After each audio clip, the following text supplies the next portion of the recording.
Ang mabuting balita ng Panginoon, ayon kay San Marcos.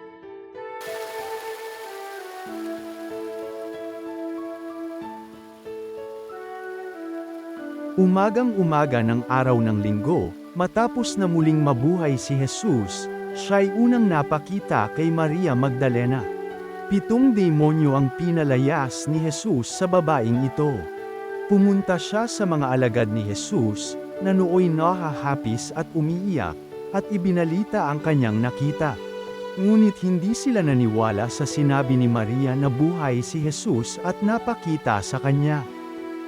Siya'y napakita rin sa 2 alagad na naglalakad patungo sa bukid, ngunit iba ang kanyang kaanyuan. Bumalik sa Jerusalem ang 2 at ibinalita sa kanilang kasamahan ang nangyari, ngunit sila may hindi pinaniwalaan. Pagkatapos, napakita siya sa 11 samantalang kumakain ang mga ito. Pinagwikaan niya sila dahil sa hindi nila pananalig sa kanya, at sa katigasan ng ulo, sapagkat hindi sila naniwala sa mga nakakita sa kanya pagkatapos na siya'y muling mabuhay. At sinabi ni Jesus sa kanila, "Humayo kayo sa buong sanlibutan at ipangaral ninyo sa lahat ang mabuting balita." Ang mabuting balita ng Panginoon.